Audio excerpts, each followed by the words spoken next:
नमस्ते सर। नमस्ते। मैं अरुण नायर हूँ सर। बोलिए सर, मैं क्या कर सकता हूँ? सीएम सर आपको शहर बुला रहे सर। मैं कहीं नहीं आऊंगा। बात कर लेता हूँ सर। वो शहर नहीं आना चाहते। ठीक है, उनके हाथ में फोन दो। ओके सर, सीएम सर आपसे बात करना चाहते हैं। नमस्ते सर। क्या अब तुम सिटी में नहीं आओगे? सॉरी सर, जब भी किसान सिटी में आता है तो उस पर लाठीचार्ज करके, गोलीबारी करके उसका अपमान किया जाता है। मतलब तो तुम्हारे हिसाब से सरकार को तुम्हारे पास जाना चाहिए। समस्या जब हमारी थी तब हम लोग आपके पास आए थे। अब समस्या आपकी है तो अब आपको हमारे पास आना चाहिए। सर सिर्फ आप अकेले ही नहीं, आपके कैबिनेट मिनिस्टर्स, सभी को आना होगा। ब्रेकिंग न्यूज, आखिर में सरकार को झुकना पड़ा। अनाज की समस्या को दूर करने के लिए सरकार रामपुर गई है। किसानों के आगे सर झुकाने वाली सरकार। अब देखते हैं शिवराज की सरकार से क्या डिमांड है। नमस्ते सर। नमस्ते। क्यों कर रहे हो ये सब तुमने जो कुछ भी किया है उससे कितने करोड़ का नुकसान हुआ है जानते हो? शहर के लोगों को भोजन नहीं मिल रहा है। थोड़ी सी भी इंसानियत नहीं है तुम में। ऐसा है तो किसान इंसान नहीं है? उन्हें कोई तकलीफ नहीं होती? आखिर तुम चाहते क्या हो? सर, आपकी नजरों में किसान का क्या मतलब है? सबके जैसा, वो जो जानते हैं वही करते हैं। क्या मतलब? मतलब मटका बनाने वाला कुम्हार, लोहे का सामान बनाने वाला लोहार, कपड़ा धोने वाला धोबी, जूता सिलने वाला मोची, उसी तरह खेती करने वाला किसान। मटके की मिट्टी किसानों की जिंदगी है, किसानों का औजार किसानों की मुख्य चीज है, कपड़े किसानों ने ही पैदा किए हैं। मतलब इन सब में मुख्य तो किसान ही हुआ ना? हाँ समझ गए, अब डिमांड बताओ। मौसम के अनुसार किसान खेती करता है, इसलिए बीच में रहने वाले रेट नहीं फिक्स करेंगे। क्या फर्क पड़ता है, रेट ही चाहिए ना। ऐसा है तो हमारे पहनने के कपड़े, घूमने वाली कार, हमारी घड़ियां, इन सब के भी तो रेट फिक्स करो ना। चलो जाने दो, आपकी पगार भी तो आप मीटिंग करके डिसाइड करते हो ना। आपको जो जनता चुनती है उनसे क्यों नहीं पूछते? आज के बाद अनाज का जो भाव तय करेगा वो होगा किसान। पैदावार ज्यादा हुई तो कीमत कौन तय करेगा? अभी से हर जिले में अलग अलग खेती होगी। चावल, गेहूं, दाल, रुई, कपड़े, रेशम, क्या उगाना है इस बात का निर्णय किसान करेगा, और उनको किस भाव में बेचना है ये भी किसान ही तय करेगा। इसलिए पानी की सारी व्यवस्था कृषि मंत्री को ही अरेंज करनी है। नहर का पानी साफ करना और उसे खेतों तक पहुंचाना और सारे गांवों में उसकी व्यवस्था करना पीडब्ल्यूडी मिनिस्टर का काम होना चाहिए। वो सब हम लोग क्यों करें जी? एमएलए है ना वो करने के लिए। देखिए, जिला पंचायत, गांव की पंचायत, तालुका पंचायत में पानी नहीं मिलता है, सबको पानी देना होगा। स्वच्छ भारत का मतलब टॉयलेट बांध कर क्लीन करके झाड़ू मारना नहीं होता, साथ में ये भी करना होगा जैसे कि खेत की फसल जिला मार्केट तक पहुंचाने की जिम्मेदारी सरकारी सचिव जी आपकी है। ऐसा है तो आरएमसी एपीएमसी को टूरिस्ट प्लेस बना दे क्या? एपीएमसी यार्ड में किसान को खुद ही आना होगा। अभी से कोई भी किसान वहां नहीं आएगा, दलाल खुद किसानों की जगह आके लेके जाएगा। No mediators. नेक्स्ट, किसानों की लाइफ का इंश्योरेंस नहीं होगा, इसमें बहुत खर्चा आएगा। सभी डिपार्टमेंट में पीएफ और ग्रेच्युटी के साथ छुट्टियों के लिए भी सैलरी मिलती है। पे कमीशन के हिसाब से सैलरी भी ज्यादा होगी। इनमें से किसी ने 1% भी किसानों को दिया है क्या? देखो, ये फाइनेंस डिपार्टमेंट इस समय तुम्हारे सामने है, खुद ही डिसाइड कर लो। सीएम साहब, फाइनेंस डिपार्टमेंट आपके साथ है, आप डिसाइड तो कर लो। और आज के बाद बीजों को किसान ही बचा कर रखेंगे। आज से 3 साल तक खाद और दवा सप्लाई करने वाली सारी की सारी दुकानें बंद। अभी से कुछ भी होने दो, जैविक खेती होगी, ऑर्गेनिक। बड़ी बड़ी कंपनियां हमसे जुड़ी हुई हैं, तो उनका क्या करेंगे? क्या होगा बताओ? किसान की पैदा की हुई फसल गवर्नमेंट को देनी है, ऐसा एग्रीमेंट है क्या? नहीं है ना? सोच लो, अभी से भूखा मरने वाला किसान नहीं होगा। हाँ सोच लेंगे। Says special economic zone, multinational company, factory और भी बहुत कुछ। ग्रीन बेल्ट मतलब पहाड़ों के पास रहने वाली जमीनों पर कोई कब्जा नहीं करेगा। चाहो तो खराब लैंड दे दो ना। वो लोग नहीं माने तो? फ्री में दे रहे हो, नहीं माने तो छोड़ दो। नौजवानों के लिए क्या काम? कृषि को इंडस्ट्री के नाम से अनाउंस करो। कितनी फॉरेन कंट्रीज ने किया है। इसके लिए किसानों के बेटों को मानना होगा। इस काम के लिए किसानों की इज्जत करो, सब कुछ ठीक हो जाएगा। तो क्या हम किसानों को भगवान मानकर उनकी पूजा करें? तो गलत क्या है?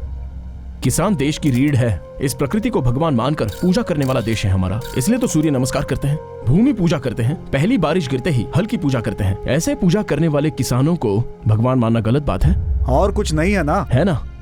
लोन देने वाली बैंक्स किसानों की इज्जत की धज्जियां ना उड़ाएं। 24 आवर्स पावर रहनी चाहिए और उसमें भी 12 घंटे डबल फेज, वो भी डे टाइम में। दिया है ना, एमएनसी कंपनी को पावर दिया है ना, तो दे दो। Land free, tax free, infrastructure free, power free. कितने दिनों तक? थोड़े दिन रोक दो, किसानों को दे दो। पहले गरीबों पर दबाव कम करो। उन बेचारों को 1 रुपए में 1 किलो चावल, ये भाग्या वो भाग्या कहकर किसानों के साथ धोखा करने से पहले रोको। 60 रुपए तक का चावल खाने के लिए किसानों का स्वाभिमान बढ़ाओ। और कुछ भी है क्या? किसानों का दिन, फार्मर्स डे। अब ये क्या है, इससे क्या होगा? सिटी में रहने वालों के लिए father's day, mother's day, teachers' day, valentine's day celebrate करते हो, तो फार्मर्स डे क्यों नहीं? वोट देने के लिए तो लोग दूर दूर गांव से आते हैं, तो किसानों के लिए एक दिन हल नहीं पकड़ सकते हो क्या?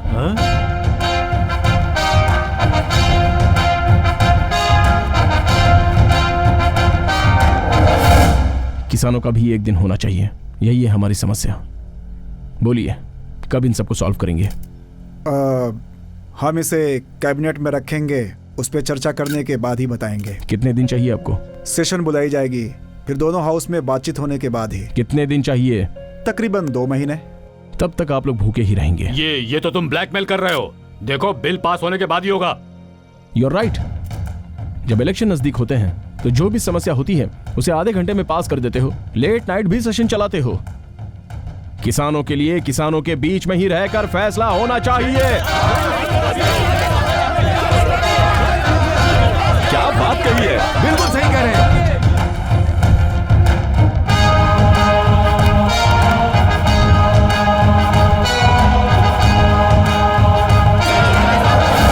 शांत हो जाइए, साइलेंस साइलेंस। ठीक है, वी विल डिस्कस।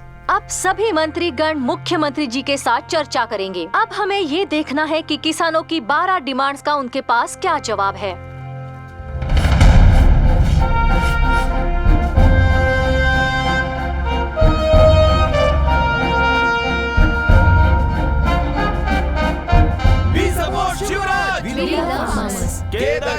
किसान लोग किंग। राज्य के कोने कोने से किसानों के लिए आवाज उठती जा रही है। विद्यार्थी अलग अलग गैंग्स बनाकर शिवराज को फुल सपोर्ट कर रहे हैं।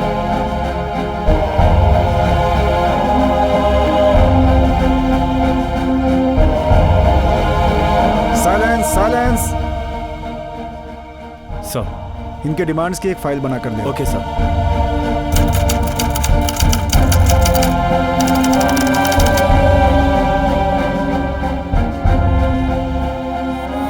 Shivraj is the chairman of this company. What has made him to become a farmer? Because he is a son of farmer. He is son of धरती का सपूत। फॉरेन में रहने वाले शिवराज के अंकल ने क्या खुलासा? शिवराज धरती के सपूत के ही बेटे हैं। भारतीय इतिहास में किसानों के सबसे बड़े मार्गदर्शक, जिन्हें हम लोगों ने कई सालों पहले खो दिया था, उनके बाद किसानों का कोई मार्गदर्शक नहीं था। ऐसे हालात में किसानों का मार्गदर्शक बनकर उनका ही बेटा आया है। समझ नहीं आ रहा है। हाँ, इसने ऐसा बोला है। हेलो, पक्की इन्फॉर्मेशन है ना? सर, शिवराज धरती के सपूत के बेटे हैं सर,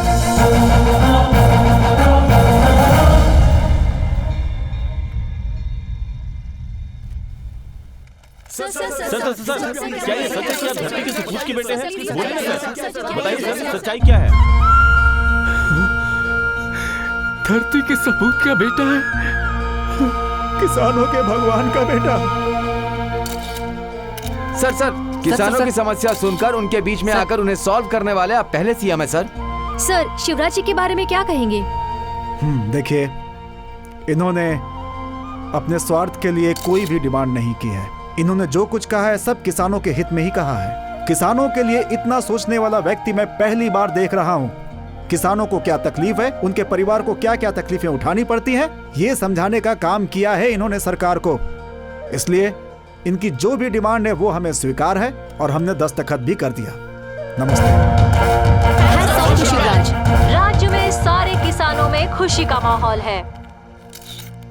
आपको देखकर मुझे बहुत खुशी हो रही है। आपके पिता में जो गुण थे, उनका किसानों के लिए लड़ना, आंदोलन करना, उनके लिए खड़े रहना, ये सारे आदर्श आप में दिखाई दे रहे हैं। ये जनता आप में आपके पिता की छवि देख रही है। सही मायने में आप अपने पिता के सही उत्तराधिकारी हैं।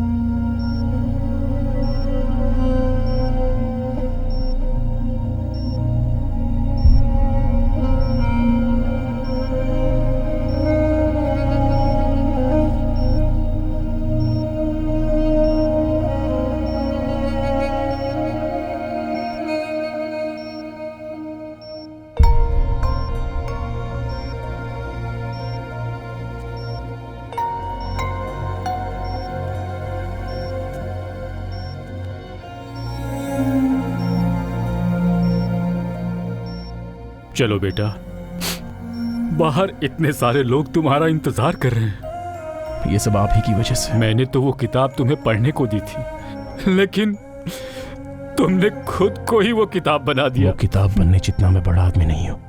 उस किताब का एक पन्ना बन जाऊं तो बस है। डॉक्टर ने मुझे सब कुछ बता दिया है। क्यों बेटा, तुमने ये बात मुझसे आखिर क्यों छुपाई? बोलो शिवा। उस दिन एक्सीडेंट हुआ था ना, तो हॉस्पिटल जाने के बाद ब्लड टेस्ट में मुझे कैंसर है ये पता चला, वो भी फाइनल स्टेज पे। हम सोचते कुछ अलग है,